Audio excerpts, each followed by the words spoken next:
Prezados irmãos e amigos do Movimento de Reforma, meu nome é Gil Silva Lourenço e hoje eu quero tratar com vocês algumas questões de cunho apologético, de cunho teológico, no que diz respeito ao posicionamento da nossa igreja, no que concerne a algumas crenças.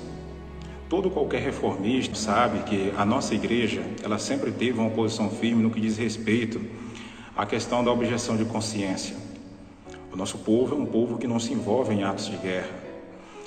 E isso, ultimamente, tem levantado muitos inimigos ou muitas pessoas inquirindo, contestando e tentando lançar dúvida no que diz respeito, em especial, a esse ponto da nossa fé. E existem muitas outras acusações, muitas outras alegações, mas hoje eu quero tratar em específico, principalmente essa. Alguns dias atrás, assistindo uma referida live, encabeçada por um determinado proponente do estado da Bahia, senhor este que arroga ter pelo menos meia dúzia de diplomas, doutorados, fazendo PhD e por aí segue. Mas o que mais me espantou em tudo isso é a pobreza da pesquisa realizada pelo suposto apologeta. E ele, como que lançando mão de uma espécie de carta surpresa, pelo menos foi o que deu a transparecer, relacionada a uma suposta conversa que a irmã White teria tido com o seu filho. Ele simplesmente cita a fala da irmã White e, por fim, ele não dá informação, primeiro, do contexto circunstancial em que aquela fala ela fora dita, porque isso faz toda a diferença no entendimento. Ele não faz aferência daquela fala em comparações com o que a irmã White já havia escrito a respeito do assunto em suas publicações ou em seus escritos anteriores, quer cartas ou manuscritos ou testemunhos. Ele não fez isso. Ele só cita o caso da Basileia na Suíça, para tentar colocar no contexto que ele quer. E por fim, olhando assim de maneira superficial, parece até que é um negócio que brotou da imaginação dele. E teve gente que perguntou para mim: mas irmão, realmente existe essa citação de Ellen White? Ellen White realmente escreveu isso? Eu disse: olha, uma coisa eu te falo, Ellen White nunca escreveu tal coisa, nunca. E se tiver escrito é só no cunho da imaginação desses proponentes ou desses indivíduos. Peço a você que permaneça até o final do vídeo, onde nós vamos fazer as considerações.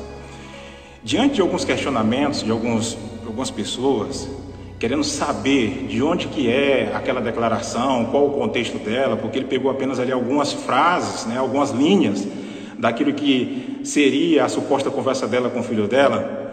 Eu me dei ao trabalho de pesquisar e eu praticamente encontrei a referida carta da conversa com W.C. White. Inclusive, vai estar aparecendo para você na tela a imagem do documento do Centro White. Conforme você pode ver, lá embaixo tem a logomarca do Centro White, então não tem nada de fake, né? O negócio é confiável, você mesmo pode pesquisar depois, você vai comprovar. A gente vai compartilhar aqui alguns documentos, e eu quero pegar aqui a primeira página e já apresentar para vocês, conforme vocês podem ver. E no primeiro documento, diz assim: embora a guerra e seu significado fosse ocasionalmente discutido na casa de Ellen White em 1914 e no início de 1915, o que ela disse na conversa com W.C. White em 24 de maio de 1915 é a única declaração significativa vinda de seus lábios. E isso é bem certo. Ela não escreveu nada a respeito do assunto. Bem, conforme nós podemos ver pelo documento do próprio Centro White, disponibilizado em seus arquivos, aqui logo de cara nós vemos que a irmã White, ela nunca escreveu tal carta referente à guerra em 1915. Agora, ainda no mesmo documento, na mesma página, eu quero convidar você também a visualizar. Nós vamos agora ver o contexto da frase citada pelo referido pastor. E o contexto da carta é exatamente isso. Vejamos. Assim nos diz a carta da suposta conversa, de W.C. White com sua mãe. Diz assim: Citamos a carta de W.C. White para o pastor Dail, na qual ele relata a sua conversa com sua mãe. Leiamos então a tal carta. Terça-feira de manhã, 25 de maio, ela estava muito fraca, mas a sua mente parecia clara. E quando lhe perguntei se ela estava confortável, ela disse: eu estou muito fraca e tenho certeza de essa é a minha última enfermidade. Eu não estou preocupada com o trágico pensamento de morrer. Sinto-me confortada o tempo todo e que o Senhor está perto de mim. Eu não estou ansiosa. A preciosidade do Salvador é tão clara para mim. Ele tem sido um amigo. Ele me guardou na doença e na saúde. Não me preocupo com a obra que realizei. Fiz o melhor que eu pude. Não acho que eu vou me demorar muito. Eu não espero muito sofrimento. Sou grato porque temos os confortos da vida em tempos de enfermidade. Não se preocupe, eu vou apenas um pouco antes do que os outros. Senti-me confortada em relação aos meus filhos. Então eu perguntei: devo escrever para Edson e dizer a ele o que você me contou hoje? Sim, ela respondeu. Onde está Edson? E eu respondi: ele acabou de dar uma palestra de estereóptico em Monte Vermont sobre a guerra europeia e seu significado como evidência de que a volta do Senhor está próxima. As pessoas consideram assim? Ela perguntou. Eu respondi: sim. Os homens pensantes em todo o mundo consideram essa guerra como uma indicação de que nós nos aproximamos do fim. Então ela perguntou: o nosso povo está sendo afetado pela guerra? Sim, eu disse. Centenas de pessoas foram aprisionadas, entrando no exército. Alguns foram mortos e outros estão em lugares perigosos. E há muito sofrimento em vários lugares e também grande perplexidade. E agora aqui, meus irmãos, nós temos a frase que o pastor usou. Alguns do nosso povo na América e na Europa sentem que os nossos irmãos que foram forçados a entrar no exército fizeram errado ao se alistarem para o serviço militar. Eles pensam que teria sido melhor para eles terem recusado portar armas, mesmo sabendo como resultado dessa recusa, eles teriam que se alistar e serem fuzilados. E aqui é a frase que o pastor usou. Eu não acho que eles deveriam fazer isso. Ela respondeu: eu acho que eles devem exercer seus deveres enquanto o tempo durar. Uau! Que declaração, hein? Que declaração! Então o que é que ele fez? Ele pegou essas 3 linhas finais. Eu não acho que eles deveriam fazer isso, respondeu ela. Eu acho que eles deveriam exercer os seus deveres enquanto o tempo durar. E aí daí ele deu a interpretação dele, né? Que enquanto o tempo durar não significava morrer pela verdade, ou morrer ao invés de pegar em arma e matar os seus semelhantes, ou morrer e atuar como combatente. Olha que absurdo. E é justamente essas 3 linhas aqui, agora que nós conhecemos o contexto, que nós iremos trabalhar e nós iremos explorar. Vou mostrar alguns documentos aqui para vocês, preciosíssimos. E eu quero chamar a atenção ainda para essa segunda parte, para essa segunda página do mesmo documento do Centro White, para uma informação interessante que ele desconsiderou. Arthur White, sendo consultado por Jacob Petty para o seu trabalho de dissertação a respeito da história da igreja no que diz respeito à questão da guerra, só para lembrar, esse pastor, ele escreveu uma brilhante tese, né, sobre a questão da combatência, da participação da guerra, e lá nessa tese dele ele menciona inclusive até o próprio movimento de reforma. E ele chegou a escrever uma carta para o neto de Ellen White, né? Essa carta que ele escreveu foi ali no ano de 1955. E quando foi no dia 5 de julho de 1955, conforme vocês podem ver aí no documento que aparece na tela. Arthur White, que era filho de W.C. White, desse pastor que teria essa suposta conversa com o irmão White, Arthur White, ele faz menção a alguns detalhes que merecem a nossa atenção. E olha o que Arthur White respondeu para a pessoa que perguntou a respeito dessa suposta conversa do pai dele com o irmão White. Vejamos, 5 de julho de 1955, Arthur White, nessa carta, a Pat comentou sobre a conversa entre W.C. White e sua mãe sobre a guerra. Agora vamos ver, W.C. White. Arthur White, aliás.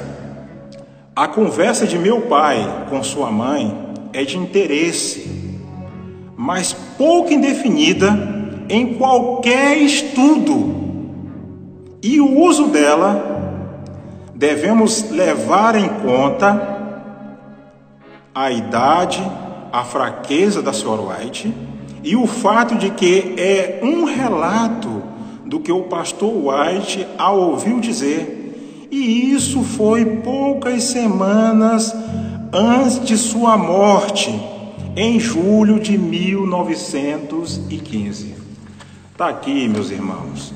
Esse é todo o contexto da carta, da suposta fala citada pelo pastor Ângelo Gabriel, que ele nem sequer se deu ao trabalho de citar a fonte, ele nem sequer se deu ao trabalho de mostrar a evidência.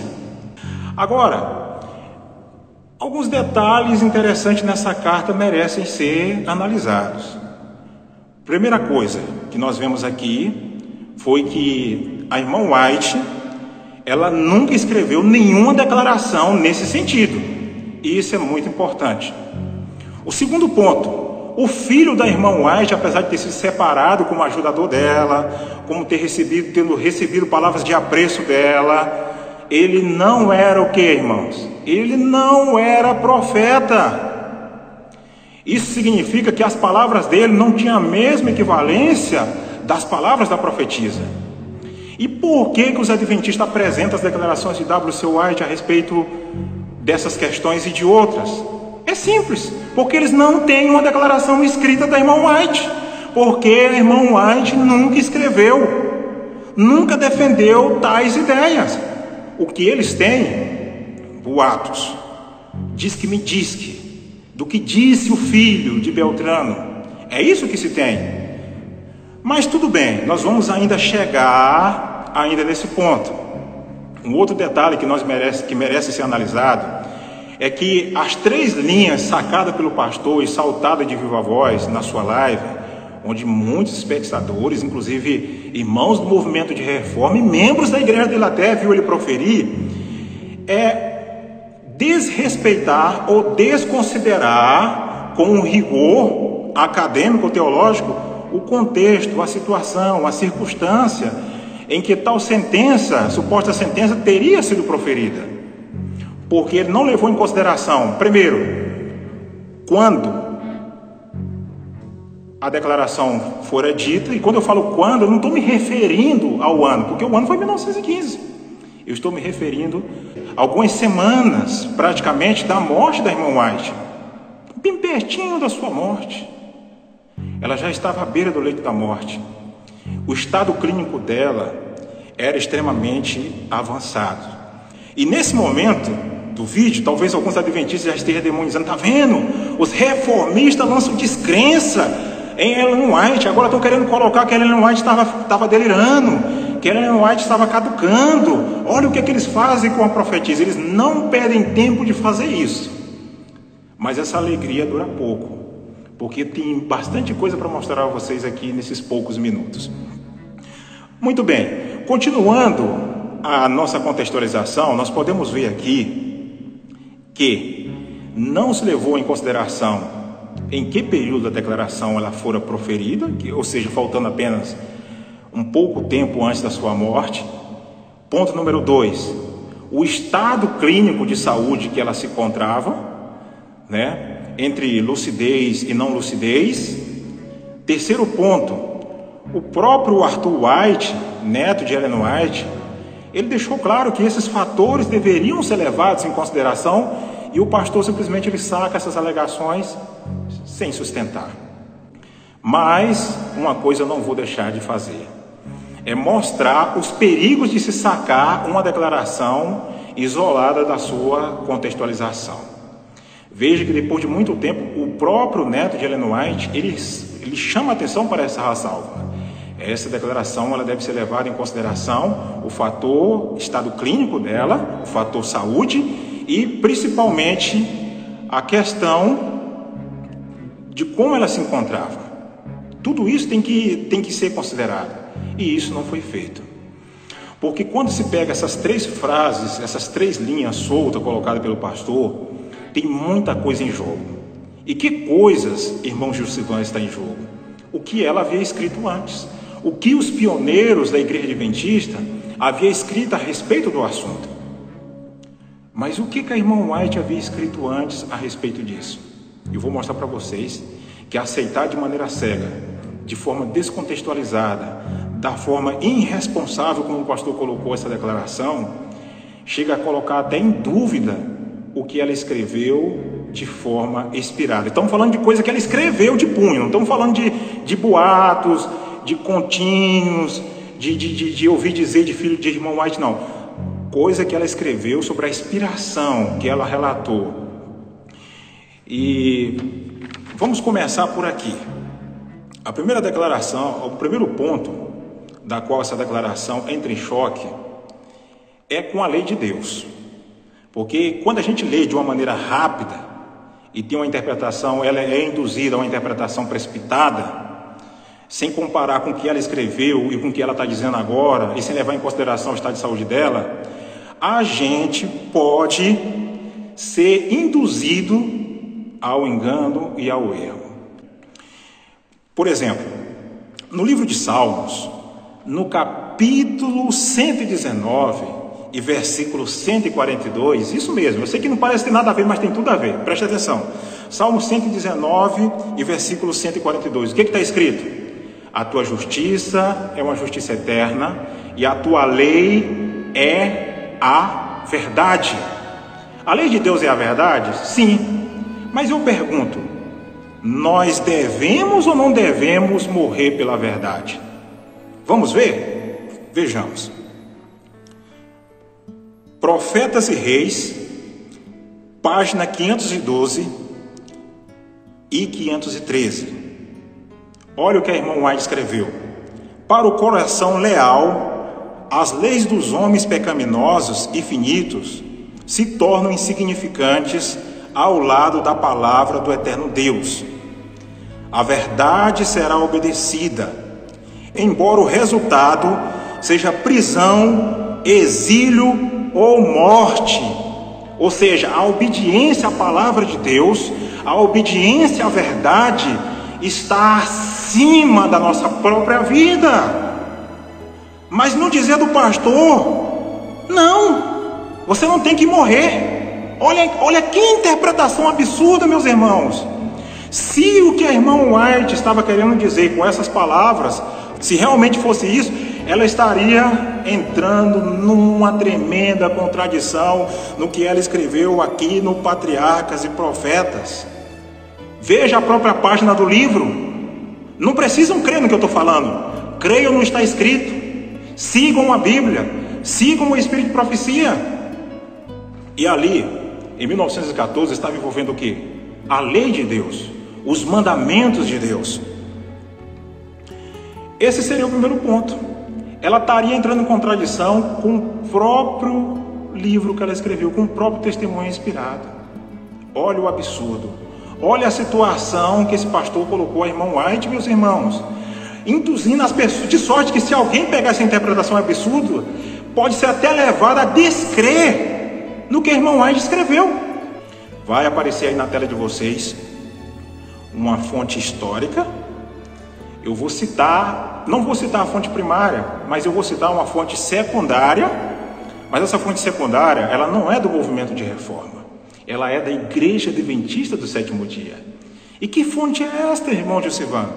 Aí, como vocês podem ver, publicado pela Casa Publicadora Brasileira, a meditação matinal, A Certeza do Amanhecer. Dê uma olhada agora na página dessa meditação. Na meditação matinal, A Certeza do Amanhecer, aqui, conforme vocês podem ver, publicado pela Casa Publicadora, na página 179 da referida meditação, assim nós podemos ler: nos primeiros séculos, os cristãos recusaram-se a entrar no exército romano, porque isso significava matar seus semelhantes. Justino, o Marte, declarou no segundo século que os cristãos preferiam a morte a participar da guerra.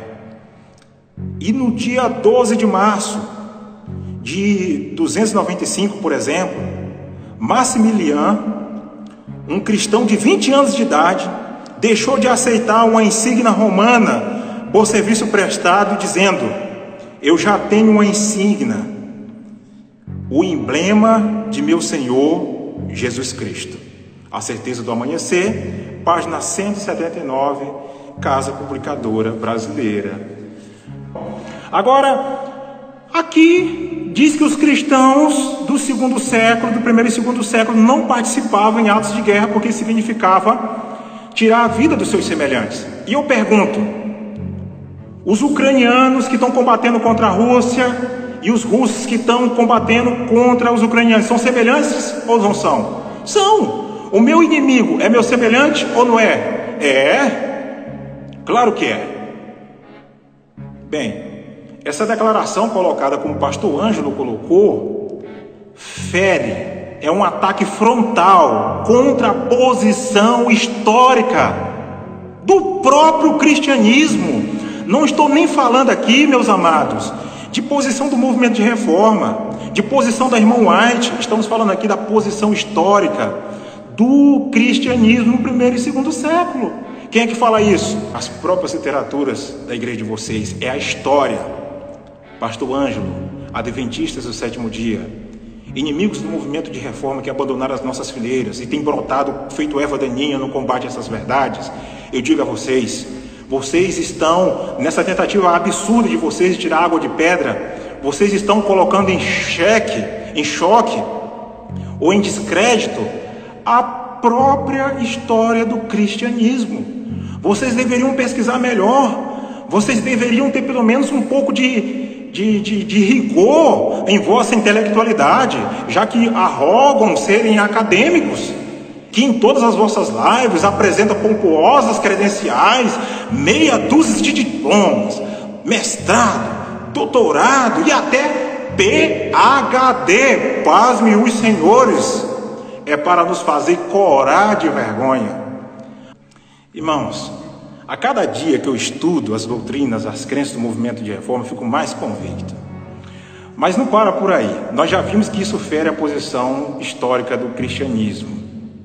Eu quero apresentar para vocês mais uma outra evidência, mais um outro documento. Eu ainda vou mostrar para vocês que a postura do pastor, além de ser absurda, é um distorcimento da evidência dos fatos. Eu vou apresentar para vocês que o pastor, ao fazer uso das referências daquela declaração de W.C. White, ele não foi muito feliz. Ele foi infeliz na sua maneira de colocar, porque ele desrespeitou a própria decisão do conselho administrativo da igreja dele. Mas o que eu quero mostrar para vocês, meus irmãos, é que essa posição também, essa linha interpretativa colocada pelo pastor, é uma tremenda violação do que os pioneiros da igreja adventista tinham. Eu não estou falando aqui de uma opinião, que um fala uma coisa e outro fala outra, não. Estou falando de posição definida. Porque quando chegou ao ano de 1864 a 1865, a igreja adventista ela já tinha uma posição definida sobre não participar em atos de guerra.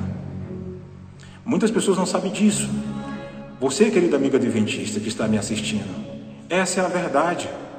E agora você vai entender por que o movimento de reforma não participa em atos de guerra. De 1860 até 1862, 1863, havia uma controvérsia. Um pioneiro falava uma coisa, outro pioneiro falava outra coisa. Mas depois, a igreja, na qualidade de uma conferência geral, ela tomou sua resolução, ela tomou sua posição. Inclusive, o próprio pastor adventista, esse inimigo do movimento de reforma, ele admite no seu vídeo que a posição da igreja adventista é não combatente. Essa é a posição da igreja adventista e é a posição do movimento de reforma. Qual é a diferença entre o movimento de reforma e a igreja adventista? É simples. O movimento de reforma tem essa posição na prática. A igreja adventista ela tem essa posição na teoria. Nos Estados Unidos, existe aproximadamente, de forma voluntária, mais de 4.000 combatentes. Quem fala isso é George Knight, na meditação matinal para não esquecer. Pesquise, leia, veja as evidências.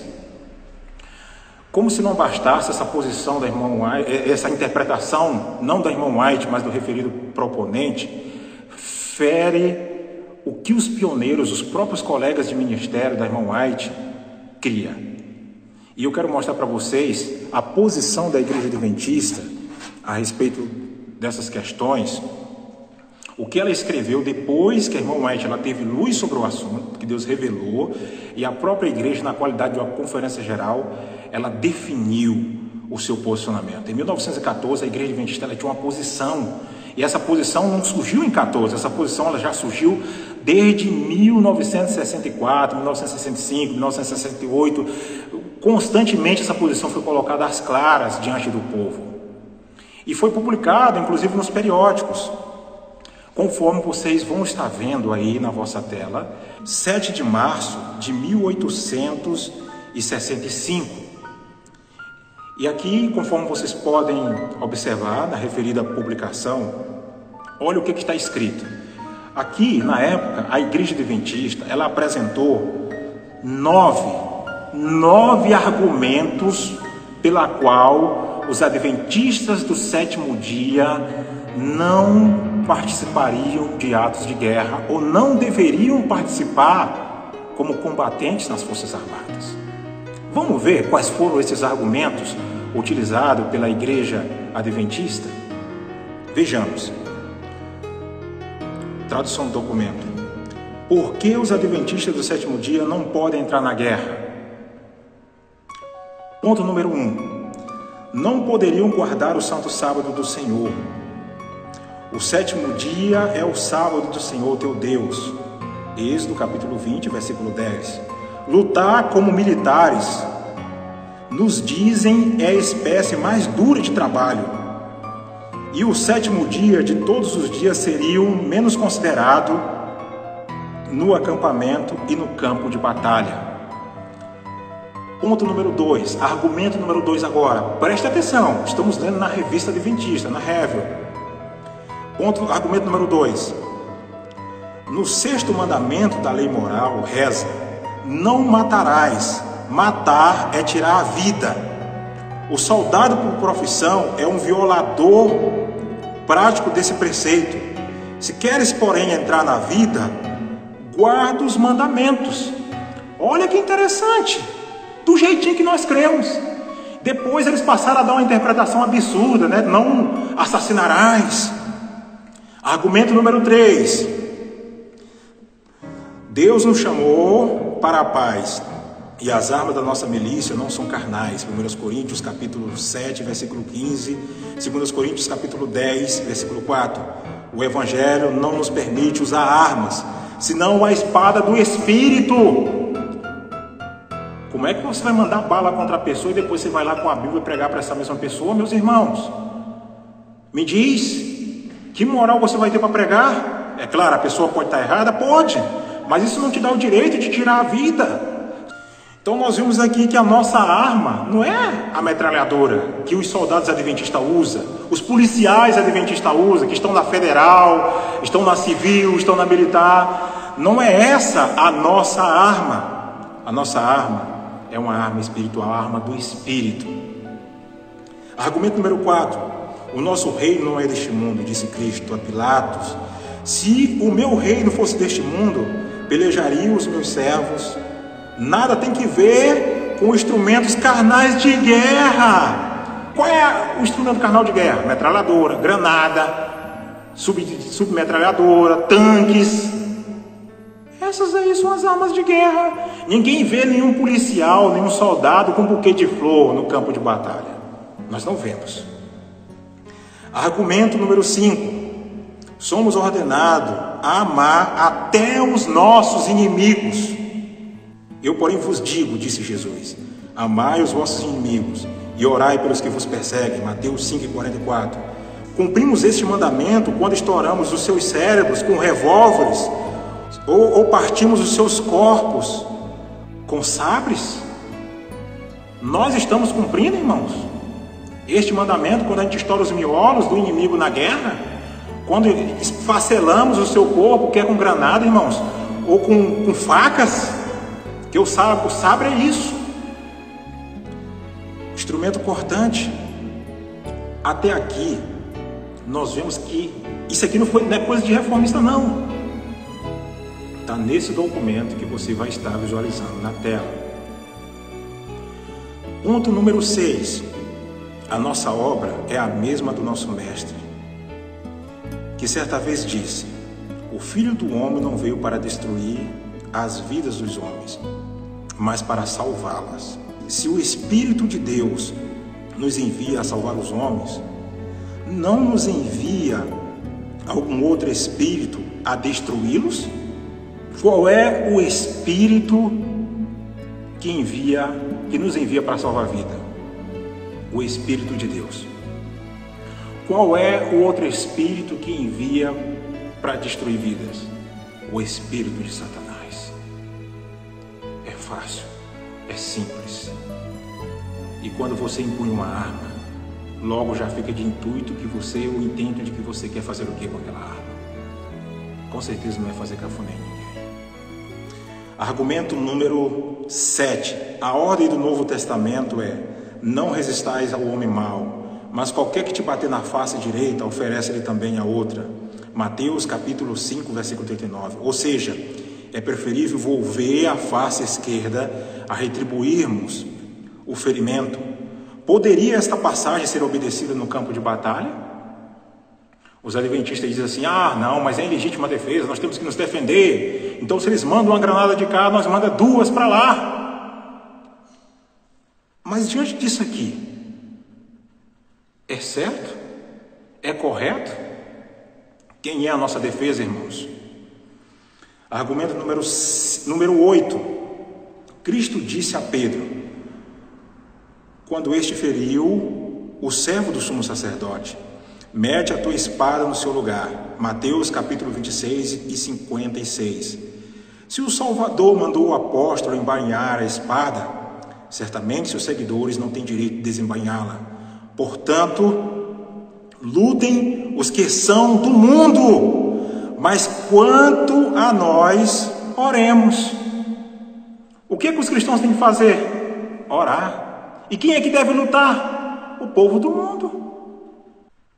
Essa era a compreensão dos pioneiros. Esse era o entendimento. E essa posição ela foi expressa e foi publicada na Revista de Herald, 7 de março de 1865. Se o pastor Ângelo ele tivesse tido um rigor tão severo quanto ele teve na arte do ofício de acusar o movimento de reforma, se ele tivesse aplicado esse mesmo rigor de policiar as suas palavras e as suas citações, tivesse se dado ao trabalho de arranhar, pelo menos arranhar o campo da investigação, ele teria sido muito mais feliz. E aqui agora eu quero ler para vocês um documento. Vai estar aparecendo para vocês na tela o original em inglês, publicado pelo Centro White.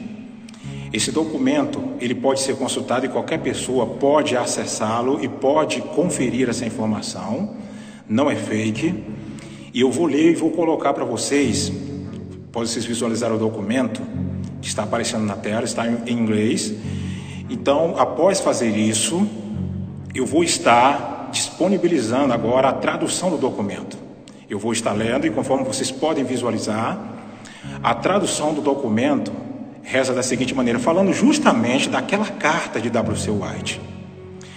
Em 1914, um dos homens que era amigo do Conrad, A.G. Dail, que também desempenhava um papel administrativo na liderança na Alemanha e foi um dos responsáveis pela tragédia que aconteceu com o movimento de reforma, ele escreveu uma carta para W.C. White perguntando se a irmã White ela teria alguma coisa a falar de como que lidar com aquela situação. E foi dentro daquele contexto que aquelas falas segundo os adventistas, foram enviadas para Gedail, né? Pelo menos é assim que é colocado. E os adventistas passaram a usar isso. Eu vi muitas vezes, inclusive eu cheguei a ver o irmão Antônio Roger usar desse expediente, se valer dessa carta. Tem um outro amigo também que eu já ouvi usar também esse argumento. E muitas das vezes, quando os nossos irmãos não têm o conhecimento, engole isso por goela abaixo sem saber como contrapor ou como responder essas questões. Vocês vão estar vendo agora neste momento aí na tela o referido documento, e aqui está a tradução do documento que a princípio vocês viram em inglês. E olha que interessante a tradução do documento. Olha o que ele diz. Ele diz mais ou menos assim: declaração de W.C. White para o ancião Dail, em 25 de maio de 1915. É a mesma carta, só que agora ele vai citar o que a igreja, qual o posicionamento da própria igreja adventista, da própria administração da igreja adventista, em relação a esse documento que o pastor Ângelo citou de viva voz. Vejamos o que diz a carta, conforme vocês podem até acompanhar na vossa tela. Diz assim: voltou-se que quanto ao assunto da carta escrita por W.C. White ao pastor Dail, datado de 25 de maio de 1925, da qual relatava o diálogo com a mãe no dia anterior, quando mencionou o problema da guerra, conforme pode ser visto aqui no documento, a declaração de W.C. White para o ancião Dail, em 25 de maio de 1915, diz assim: voltou-se que quanto ao assunto da carta escrita por W.C. White ao pastor Dail, datado de 25 de maio de 1915, da qual relatava o diálogo com a mãe, no dia anterior, quando mencionou o problema da guerra, e apresenta a memória de uma conversa com Ellen White em 25 de maio, e a apresentação de trechos de afirmações dela em resposta a certos itens relacionados à situação de nossos irmãos na guerra. Agora vejamos: tomamos a posição de que este relato não deve ser incluído na categoria de material de testemunho e nem de escritos inspirados de Ellen White, produzidos sob influências convincentes do Espírito de Deus. A declaração é obscura e difícil de saber exatamente o que Ellen White realmente queria dizer. Devemos reconhecer que a conversa entre W.C. White e sua mãe ocorreu poucas semanas antes da morte de Ellen White. A declaração aparece num contexto que sugere que a mente dela passava prontamente de momentos de lucidez para momentos de confusão. Portanto, instrui-se o secretário a não usar essa declaração e nem distribuir cópias dela para uso de outros, encaminhando todos os inquiridores ou curiosos quanto ao assunto para aquelas declarações escritas da senhora White que podem ser aceitas em seu valor integral. Quem foi que escreveu isso? O próprio Conselho Administrativo da Igreja Adventista do Sétimo Dia. E para quem está achando que isso é coisa de reformista, aqui acima, no cabeçalho, diz assim, bem no início, na introdução: em maio de 1915, o pastor William White escreveu ao pastor Dail, da Europa Central, relatando-lhe a conversa que tivera com Ellen White, sua mãe, no dia anterior, em que referiu a ela a situação da guerra, e que devido a isso tempos difíceis logo se abririam sobre os adventistas do sétimo dia. Ao considerar o uso contínuo dessa declaração, o Conselho Administrativo tomou a seguinte ação em 4 de janeiro de 1862. Quem foi que definiu isso, irmãos? O Conselho Administrativo da Conferência Geral dos Adventistas do sétimo dia. Eles decidiram abrogar o uso dessa declaração. Eles passaram a recomendar que não se usasse mais essa declaração. Já que vocês não querem crer no que eu digo, creiam no posicionamento de vossa igreja. Já que vocês não querem aceitar o que o movimento de reforma ensina e diz, porque para vocês basta falar algo, se vem do movimento de reforma é engano e mentira. Já que vocês não creem no nosso movimento, creiam pelo menos nas decisões de vossa própria igreja. Creiam pelo menos no conselho administrativo da conferência geral de vocês. Não foi nós do movimento de reforma que cancelou, que deixou sem nenhum efeito esse documento absurdo que vocês usam. Não foi nós. Foi a própria comissão administrativa de vocês. Quando? 4 de janeiro de 1862. Foi votado tudo isso que eu fui lido aqui para vocês. E o que é pior, a tal carta de W.C. White, que eles tanto se apegam, nem sequer pode ser colocada na categoria de materiais expirados. Nem se pode ser considerado um material expirado. Não pode. Não tem valor algum. E a recomendação foi que não se usasse. E quando alguém fosse inquirir, a resposta que era para dar era justamente essa que eu mostrei para vocês. Justamente essa que eu li para vocês. Justamente essa.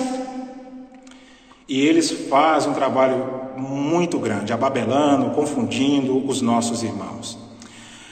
Mas e se o Conselho Administrativo não tivesse tomado essa decisão? Ainda assim seria legítimo o uso dessa declaração, desse boato da irmã White? Não. E eu quero mostrar para vocês o que a irmã White falou a respeito dessas pessoas que ficam se valendo praticamente de coisas que eu ouvi dizer que o filho dela disse, ou que Beltrano disse, que o pioneiro tal disse que ouviu dela. Olha o que a irmã White escreveu.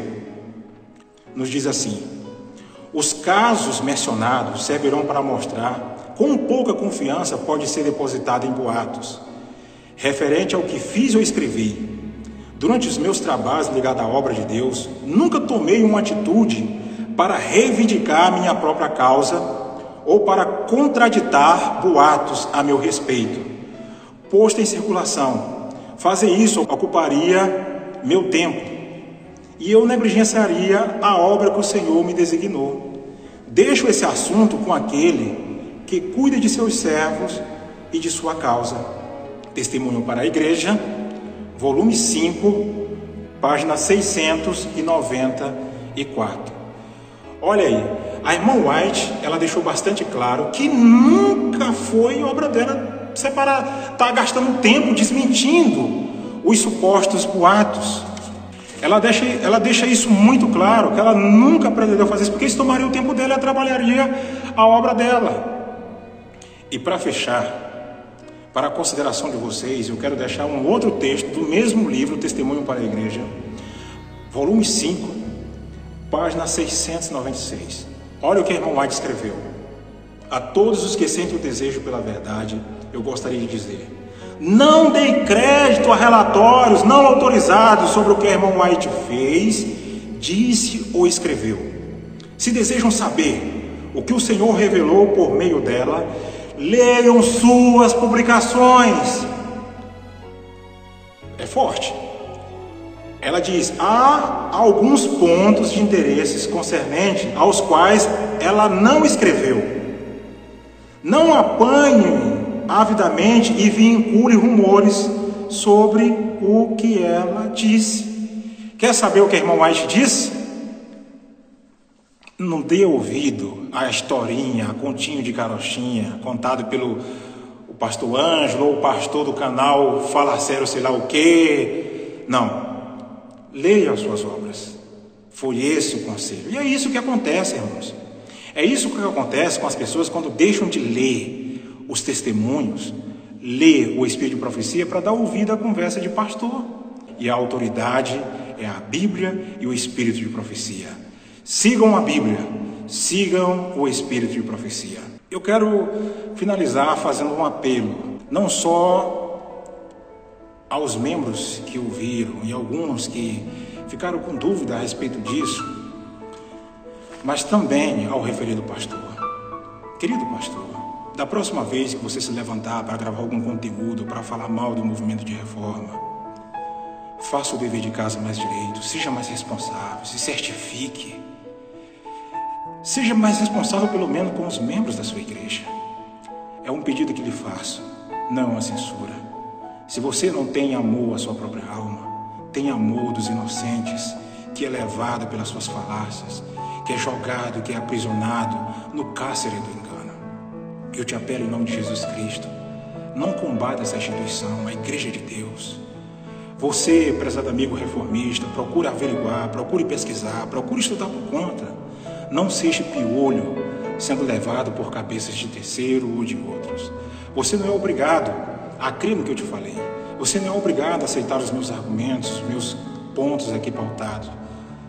Mas uma coisa você é obrigado: a pesquisar, a cavar. Seja um bereano. Um forte abraço, que Deus abençoe a cada um de vocês.